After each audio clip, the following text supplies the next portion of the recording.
Welcome to the Hang Time Podcast. I'm your host, Sekou Smith, here in the bubble. Playoffs in the bubble basketball, nonstop. You can see it on your TV, on TNT, ESPN. It's a basketball lover's paradise, and we got one of the main conductors of that parade going through paradise, Kevin Harlan of TNT, joining us here on the Hang Time Podcast. You must feel like a piece of history doing this unprecedented playoff run, Kevin. I can't imagine what this has been like for somebody who's announced all the different things you have to be here doing these games at this time. Well, it's been different. Sekou, great to be on with you. Thanks for having me on your podcast. I appreciate it and wonderful to visit with you. And it has been different. Great. You know, the biggest surprise, to be quite honest, has been the quality of the games. I mean, like, they've been exciting, thrilling, high focused, high intensity, tons of emotion, a bunch of passion filled games. It's crazy to think that you're in this campus setting and very limited movement and just away from loved ones and all that. Yet, boy, man, when that ball's thrown up, these guys are kicking it. They have been just terrific. So I have loved the basketball. Like, I've always enjoyed playoff basketball, but I don't know that I've really enjoyed it as much as this. Now, I don't know if it's because, you know, we all are so kind of in this funnel, but I mean, it's been a blast. It has really been fun. I tell you, the other thing that's been so unique about it is when you're watching it from afar, you tune into the broadcast and it doesn't feel different. I mean, the energy from you and your partner, whoever that is, and then the atmosphere of the game on TV didn't seem different to me. Even without a crowd, it had the same kind of playoff feel. It looked different. You look at the court and you recognize that it's not the same playoff atmosphere, but the feel of it was the same, which was really unique. I thought that was stunning how much it felt like regular playoff basketball from a viewer standpoint. Stunning is a great word to use. I mean, it's like a big TV studio, and it's different, sounds different, feels different from the first games we had back on July 30th or 31st. I was talking to my dad yesterday, and he was, he's been in sports his whole life, and he's a big NBA fan, but he goes, you really cannot tell that much. And we're all now kind of used to watching it. It feels different when you're inside the building. I mean, there's no doubt, Sekou, about that, as you know, but we're doing it for the fans, for the millions of people that are watching on TNT and NBA TV. And it's amazing. I mean, it's shocking what they've done. They've added, in the first handful of weeks, they were adding and taking back and pushing the volume and bringing it back. And they're just like, they're toying with it, but now they've got it down. And you're right. Aside from, seeing courts that we, know look like, Staples Center or look like the Garden in Boston or look like whatever, aside from that aesthetic, it feels the same. I applaud the NBA. It's been miraculous what they've been pulling off every day, every night, each game, and made it feel so regular, which has been so welcome for the fans. What's been your biggest change in preparation, Kevin? Like, what has had to change for you in terms of how you would normally attack, doing the playoffs? Sekou, not much. I would say that the crowd always plays that nice background music, and then the symphony kind of comes together at the end of a play, and you can call, here comes LeBron James down the lane, puts it in, and then the crowd kind of, backbills the call and just kind of gives it a complete frame for the call. And obviously we don't have that, but what they've put in artificially has been good enough. And here's the weird thing, like in a regular game, in a big building with a lot of fans, when you're doing the game, you're so focused in that you really kind of close off all the artificial music they play, noise, chants, all that nonsense. You don't even notice it. You're so focused on the game. When I go back and watch a couple days later, I go, oh my God, just stop the drum or just cool it, like, well, you don't need the music. This is the frickin' NBA here, man. You got the best guys in the world out there performing. You don't need all that stuff, but they're trying to make, and I get it, these teams are trying to make the complete experience for the fans, and they want to hit every sensory button Yeah. they can, music and lights and noise. And, like there's something always like a circus. It's like everything going on. But for us, it's just the game. So even though we're in a plexiglass booth Hmm. and we're off the floor 40 yards or whatever we are up off the floors, as opposed to being courtside, it feels pretty much the same. Hmm. You mentioned the quality of basketball, which I agree has been remarkable. It's far exceeded what I thought we'd see as quickly as we did. Me too. What team have you noticed in this environment where everything is kind of concentrated and there's no outside noise, there's no travel back and forth? You look at a team and go, wow, this team is different than what I thought they were, you know, in March before the season shut down. Or this group of guys is maybe different than what you thought, seeing them in a random fashion when you're going throughout the season and, popping from place to place, just down here in this concentrated, boiled down environment. It's like a laboratory, isn't it? Where Yeah. everything's the same temperature, same this, same that. So it's a very level playing surface, certainly. And that gives credence to, I think, that the best team will win. And it comes down to not travel, not a weird hotel room, not a weird schedule. Everyone's got the same everything. So that makes it like the perfect condition to get to our perfect champion, our true champion. If I narrow that a little bit and funnel it into who has surprised me and who hasn't, I guess I've been surprised how good a team, top to bottom, and complimentary Miami has been. And I guess I have seen the biggest move from team that looked like, oh my gosh, where'd they leave their regular season game, to a team that has gotten back to where they were in Boston when Boston first began down here in those reseeding games or whatever, those seeding games, the restart. They looked out of sorts. And I know they were missing Kemba, and everybody was kind of load management and getting just back in shape. And I get all that. How a team has taken those 4 months and kind of changed the way they do business, like Houston and their defense. Like, Yeah. I'm shocked at what, they've kind of put together here during this hiatus and come out saying, "Yeah, we got our guys, and we can run with the best of them." But now we're going to add this other element, like that Harden block the other night. Yeah. His fourth quarter defense, statistically, analytically, has been always pretty good all season to really good. But now the team is kind of bought in, and they've said we got to play D, and they are. So, it's a lot of little stories like that have kind of caught my eye, I guess, to begin things. And I saw LeBron play, Sunday night. Just when you think, okay, he's going to plateau, age is going to catch up, this bubble life is going to like play with his head, he comes out and puts on like this one man performance that I'm just like, are you kidding me? Like, how can he not be the MVP, for God's sakes? He does that. And then Giannis has just not really found his traction in this stuff. And Milwaukee has not really kind of grabbed me like I thought they should or would. Hmm. Then I watched LeBron last night. He just puts on this performance like for the eight. Wow, just like whoo, it's fun, man. Every team's got a story, and that's what's great to cover. Yeah, there's no doubt about that. And the Bucks in particular, you watch these teams and you watch the way they function.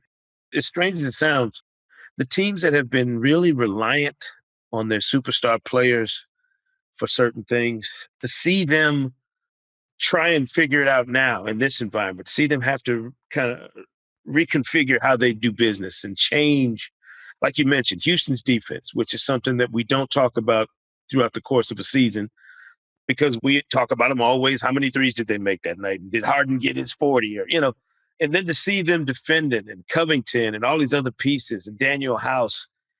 I've been struck by how many really good players are in this league. And I don't know that we appreciate that throughout the course of a regular season. Man, I'm glad you said that. I agree. When we do the NCAA tournament, and I've watched 2 weeks and 12 whatever it is games over 2 weeks of college basketball.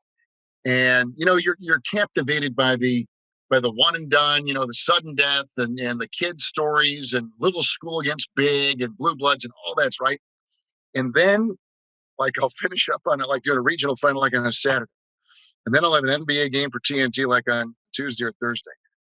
And those first like 30 seconds I go, whoa, like what? Like, it's like from color picture from a black and white picture. It's like a dark room to the curtains being flung open and light streaming in. It's like, oh, and kind of like, not that the regular season was bad that we just got out of 4 months ago, and then the 8 game seeding stuff they went through. Boy, there is a switch. And this is when the NBA, and it's a shame not to be on the floor and see it like just so close up where you can touch the guys when they dribble by you. Yeah. But even up where we are, in this antiseptic bubbling plexiglass phone booth, I can't get out of here thing. Um, it is stunning how good these get, the speed and the grace and the sets and the schemes and the play for the other guy type of mentality. Mhm. And then the stars being the stars. It's breathtaking how good these guys are. And then you throw on top of that all this bubble stuff and lack of being with loved ones, which all of us need in some form or fashion. I'm amazed. I'm just amazed. I see better coaching, and certainly the best are showing why they are at this level. Yeah. What has been the challenge, and what do you think will continue to be the challenge for announcers during this pandemic era? I mean, I would imagine the NFL is going to be called pretty much the same as it always is. Press box, with that bird's eye view. But how does the call change for announcers in this environment now that you have to account for all these things that previously weren't a part of that equation? Sekou, when we came down here, I didn't really know the physical thing we would be in. And what I was concerned about, because I tend to get pretty emotional during these games, I was concerned that, like on these plays, the players would hear me on the floor. They go, "What is he saying? Shut up!" Like they go, enough.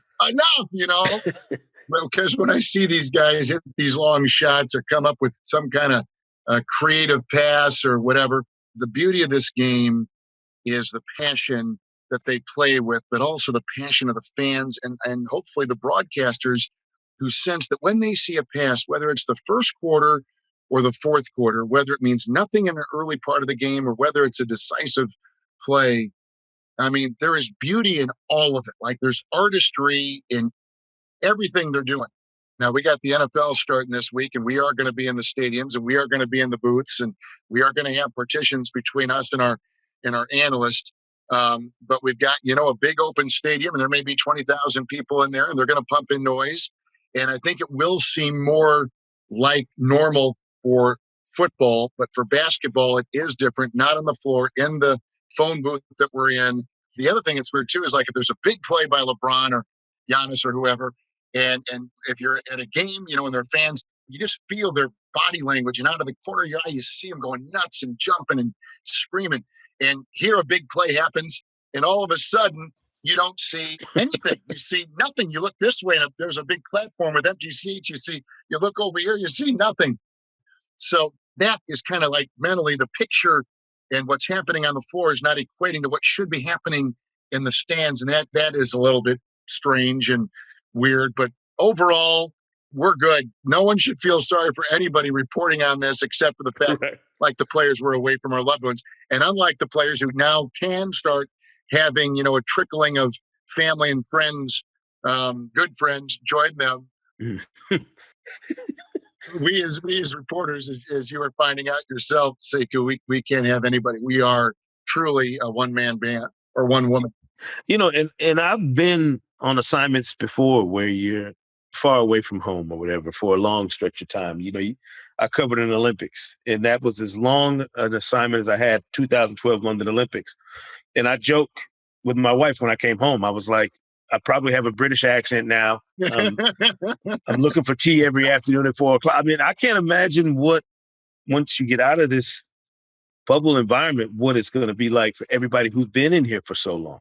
The players, coaches, everybody. It's going to be a shock to the system to get back to the outside world. It is. And I was down here for the first 3+ weeks and then left for about 10, 12 days, saw my family, and then came back down. And now I'm in my second week. And I remember getting to the airport when I was leaving the first time. And it feels like you're getting it's like school is out for the summer, right? Right. It feels like the Olympic thing, like you were talking about, one of the nice things was you could at least have, moments where you're with your fellow reporters and Right. you can go out and go to a pub and have a nice big dinner with people and stroll the streets. We can't do any of that. We're in the Right. confines of our complex and can't leave the grounds. So, except for the bus that takes us to the arena and takes us right then back to the hotel. So, No question. I do feel really good about being here to watch it. There's been such a conversation about, does this season's champion have an asterisk next to it? Will we look back and say the championship in 2020 has a mark on it because of the layoff, the restart, the bubble environment? I don't know how you feel about it. I'm of the idea that there will be a mark on it, but not for bad reasons, not a negative mark. What do you think in terms of whoever wins this thing, they'll be looked on, as a champion that overcame crazy adversity or benefited from the bubble environment? well, that's a good question, Sekou. I guess I feel like coming into it back in late July, like Asterisk City, I thought, yeah, they're going to put something by this season. It's going to look funny, kind of like when they're talking, when San Antonio won in that shortened season 2 decades ago, I guess. But anyway, when we had that shortened season and they won, and there was an asterisk by it because we didn't play as many games in the league and all that. I think they give it won't be full 82 games. I get that. I don't think we need 82 games anyway. I'll do anything to get rid of load management. Those are the two most dreaded words in the world, is load management, or our load management. But I would think this. I think what I've seen, this is every bit a playoff atmosphere and the ruggedness and the intensity of a playoff series as the league has ever known. The only thing absent is the travel, and that has even been minimized so much with charters. So I think you'll always remember 19-20 as a season that was interrupted, restarted, but the level of basketball has been every bit as good as I think we could have prayed for as NBA fans. So, and this, I think it's actually been harder because of what they've had to do. They can't go out and live their lives and get away from the game. You're by the game 24/7. You cannot escape. You cannot go to a club or dinner or a family. You can't do anything. You're there with the same guys. I think, in fact, it's even more excruciating. It should be even more applauded that these guys have done what they've done. So I will go to my deathbed saying there is no way you can minimize that season in any form or fashion. This has been every bit the spirit of what these playoffs should be, and they have been, in fact, maybe even exceeded what we've seen in past playoff seasons. Interesting. Kevin Harlan of TNT joining us here on the Hang Time Podcast. Sir, I appreciate you taking some time. Love listening to your calls, but it'll be even more interesting to be in the building and kind of feel that environment, and then watch it back the next day and see if it has that same, vibe that you think it does. Very interesting stuff. Appreciate you, Kevin, and all your hard work down here in the bubble. Thank you, Sekou. I've been a fan of yours for a long time, and for you to ask me on your podcast here is a real treat. And admired you from afar, and now I have a chance to visit with you in person via Zoom here as we're doing, seeing each other. A lot of fun. Thanks for having me. I sure appreciate that. Thank you, sir. Thank you so much. Take care.